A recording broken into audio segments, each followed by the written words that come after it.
All right, here we go. Back to some more literature. So, well, I want to talk about the Scarlet Letter, and this one just, imagine that you live in a society where your worst mistake isn't just private; it's actually, stitched onto your chest, and the whole world gets to see it. You don't have a chance for appeal. You don't have a chance, any second chances. There's just public shame as punishment. And that's the world Nathaniel Hawthorne drops us into in The Scarlet Letter. It's a novel about guilt and hypocrisy and punishment and just what happens when morality becomes this performance, right?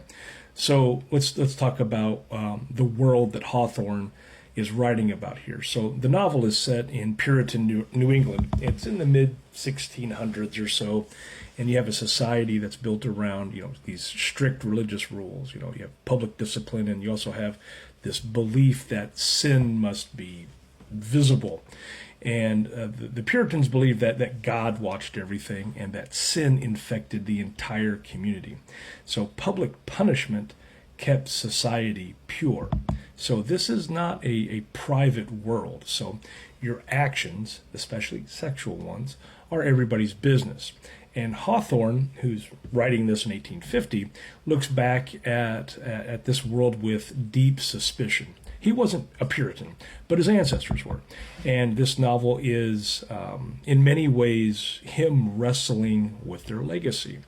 Now, the story opens with Hester Prynne. She's standing on a scaffold and she's holding her infant daughter. And her crime was adultery. Her punishment was to wear a scarlet letter A on her chest for the rest of her life. The letter is meant to stand for adulteress, and it's supposed to publicly shame her. It's supposed to reduce her identity to a single sin. But this is where Hawthorne kind of flips expectations. Hester refuses to be broken.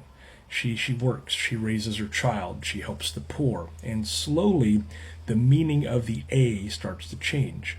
It begins to stand for able or angel or strength. And the community's attempt to define her ultimately fails. Now, while Hester's sin is public, the father of her child remains hidden, and that's Arthur Dimmesdale. He's a respected minister. And Dimmesdale isn't punished by the law, but he's still eaten alive by guilt. And Hawthorne draws a sharp contrast, where Heather suffers openly, but she grows stronger. And Dimmesdale hides his sin, and that destroys him. This is one of the novel's central ideas, that unconfessed guilt is more corrosive than public shame.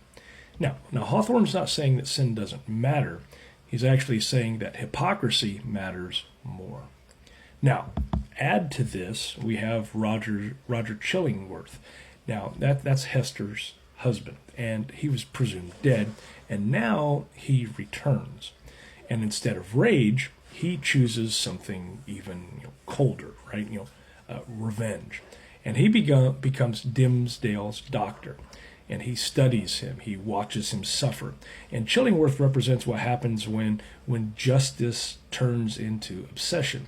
And by the end, he's less human than the sin he's trying to punish. And Hawthorne makes it clear, a society that's obsessed with punishment eventually just becomes monstrous.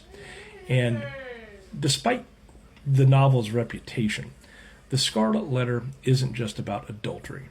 It's actually more about power, gender, public morality, private truth, and how societies control behavior through shame. Hester is punished far more harshly than Dimmesdale because she's a woman. Her body makes the sin visible. His status hides it. Now, Hawthorne is asking uncomfortable questions. Who decides what morality looks like? Who gets forgiven? And who gets branded? Now, the reason why the Scarlet Letter matters, it still matters because we haven't moved past public shaming. We just kind of, changed the location of the scaffold, right? Today, it looks like, social media, viral outrage, public call-outs, permanent digital records of everything. Now, Hawthorne understood something early on. and that is societies love moral certainty, but real humanity lives in this area of ambiguity. And the novel reminds us that, well, that people are more than their worst moments, and that punishment without empathy doesn't actually create virtue, it creates fear. That's the Scarlet Letter. It's a story about a woman, a society that tried to break, and a man that society protected until it destroyed him. It's a warning about what happens when morality becomes a weapon, and it's a reminder that shame doesn't purify people. It just leaves them with scars. Thanks for hanging around this long. If you made it to the end, I appreciate it, and go back and reread it. It's probably been since high school since you touched it. It's worth a read again.